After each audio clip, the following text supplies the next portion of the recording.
في البداية أود أن أتقدم بالتهنئة لأخينا وزميلنا السيد محمد جوار على الثقة لتركوا على كرسي الأمانة العامة لحزب الاتحاد الدستوري، وعلى الثقة ديال المناضلين والمناضلات لحزب الاتحاد الدستوري.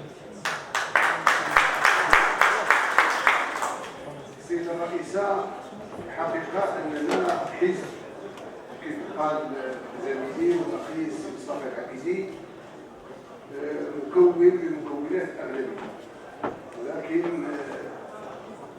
دائما تفكروا على أننا الأغلبية والأقلية هي كتشكل واحد التناغم، واحد الدفعة قوية، لأنه كناخذوا كنتبادلوا الأفكار باش نحققوا تنمية لهذا المجلس. طرحت واحد المجموعة ديال النقاط اللي جات في إطار مقر النظام، وهي شركات التنمية.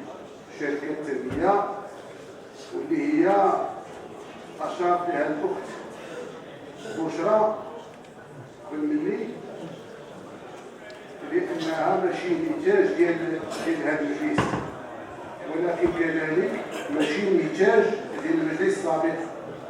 فشركات التنمية هو واحد المؤسسة أو واحد نمط من أنماط التدبير اللي اختاريناه في المجلس السابق، واللي كان كيرأسو السي محمد ساجين، وآمنا بأن هذا النمط بعد أخذ ورد آمنا بأنه غتكون آلية من الآليات ديال تحقيق التنمية. لكن اليوم كنشوفوا العكس، وكنلبسوا العكس، بأنه ما دار إلا تفريغ المجالات المنتخبة من الاختصاصات ديالها والتغول ديال هذه المؤسسات، سواء كمؤسسة أو كأفراد اللي على رأس هذه المؤسسة. واليوم هذا الكلام اللي كنقولوا ماشي ديال اليوم، كل دورة كل مجلس كان هذا الكلام ديالنا اللي ولا كيتعتبر عند البعض بأنه لا يسمن ولا يغني من جوع. فشركات التنمية باقا مستمرة في الغطرسة ديالها، باقا مستمرة في التغول ديالها، باقا مستمرة في التعلم ديالها، وحنا كنتكلم. كذلك السيدة الرئيسة، أننا في إطار تضارب المصالح حنا خصنا نكونوا في المستوى، ما محتاجينش أننا نستشهدوا بالمذكرة الوزارية ديال وزير الداخلية اللي كيطلب منا حنا نحترموا القانون، ولا الخطب الملكية اللي كتقول بأنه خاص المنتخبين يكونوا في واحد المستوى راقي، وأنهم يكونوا كيمثلوا السكان أحسن تمثيل. فهذه المسألة ديال تضارب المصالح راه باقا كتخلق إشكال، وباقا طرح إشكال اللي خصنا نحدوا له. فمسألة أخرى السيدة الرئيسة هو التعليم بخصوص الاتفاقية، واللي اجتماع أننا غنتوصلوا بها بعد قليل أنها تكون معرضة. أنا تنعرف أنه جميع رؤساء الحكومات من رؤساء الحكومات كان الوزير الأول دائما كتكون مذكرات على تعريض الإدارة. ما عرفتش أنا علاش هاد الاتفاقيات باقا كتجينا بالفرنسية. بالإضافة لهذا أننا حزب استقلال، ومن أي زاوية كان، سواء كنا في التسيير أو كنا في المعارضة، كان عندنا دائما مقترحات، كان عندنا مداخلات اللي كتصب في خدمة العمل الجماعي. فاليوم وكانت مداخلات سابقة في المجلس السابق، لا ديالي ولا ديال السي حسين نصر الله ولا مع الأفراد الإخوان اللي اليوم ما كاينينش في المجلس، كنا تنتكلموا على برنامج العمل باش انه يحترم الاعداد والتقديم ديالو داخل الاجال المحدد. كاين مساله اخرى، وهو مساله ديال جات في الجلسه السابقه، في الجلسه الاولى، ديال العرض التنفيذي ديال الانشطه ما بين الدورات. كان من بين الاشياء اللي شرت لها السيده الرئيسه وهو اللقاء ديالك بواحد المجموعه ديال الفاعلين الاقتصاديين، واللي رحبوا بالفكره، وانهم كيقولوا بانهم غادي يكونوا شركاء حقيقيين في تنميه مدينه الدار البيضاء.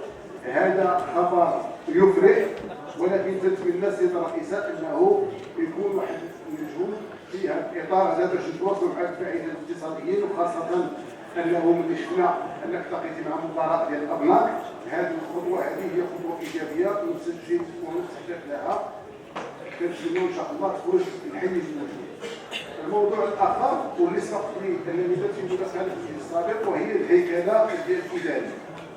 الهيكله الاداريه وسبق لي انني قلتها ما كنتش كنتوها، ولكن قلت انه نعتمد في عنصر الكفاءه وما نعتمدوش فيها عنصر القرابه والولاءات الحزبيه. فاليوم اللي تسمع انا ما عنديش اليقين، ولكن اللي تسمع انه هذه العناصر حاضره في هذه المساله ديال التعيينات اللي كنديروها في المؤسسه ديالنا، اللي هي كنتمناو انها تكون عندها واحد الحكامه جيده، وما يمكن تكون حاجه جيده الا بخطوط اكفاء لتحقيق ما يمكن تحقيقه من خلال الانسجام ديال الاغلبيه او الانسجام المكتب. حقيقه اننا كنا كنسعاو ليه، حنا تنتمناو انه يكون انسجام ديال المجلس، لانه كل واحد جاب لنا فكره وكتبان لنا ما تكونش عندنا ديك الانانيه انه نستعملوا هذه المساله ديال الاغلبيه والاقليه، ولكن كل ما كانت افكار اللي هي قويه وتعطينا نتيجه وتدفع بنا وتحقق التنميه فنحن نرحب ويكونوا كنتعاونوا جميع، لانه الانسجام ديال الاغلبيه وقال بانه السي مرشد مشكور على انه حاضر الاراده بالفعل تكون حاضره، ولكن خاص اشياء اخرى مع الاراده. راه مرور سنه، احنا مقبلين على السنه الثانيه الى فيها غتكون سنه، وغتسالي غادي نقولوا انتخابات، والحاصله راه التاريخ ما كيرحمش، الزمان ما كيرحمش.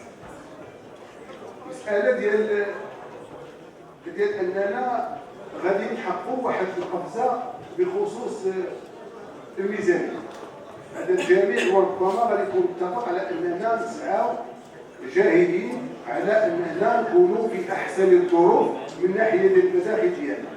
حتى واحد ما غادي يكون ضد اننا نحسنوا الموارد ديالنا باش نكونوا عندنا مداخل، ولكن في نفس الاتجاه اننا نكونوا كنديروا ترشيد ديال النفقات ديالنا، لان اليوم احنا عندنا هذا الموضوع هو تقديري كنطلبوا انه يكون يتحقق، لان باش نوصلوا لهذيك 4 شي حاجه بدل من 3.5 حقيقه انه هذا مشروع، هذا حلم ديالنا، هذا خصو اراده باش نحققوه، هادشي ما كاينش فيه نقاش.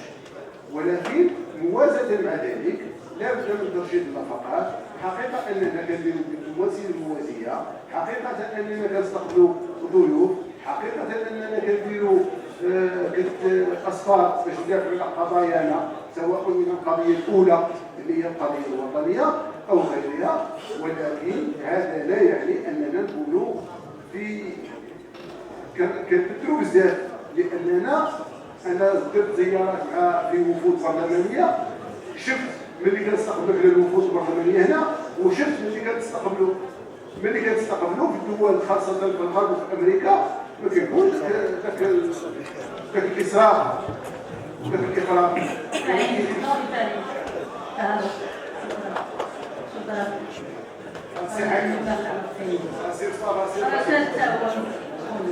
ديروا لايك وبارطاجيو الفيديو مع اصحابكم، وما تنسوش ابوناو في لاشين وتفعلوا الجرس باش يوصلكم كل جديد. بلانكا تيفي.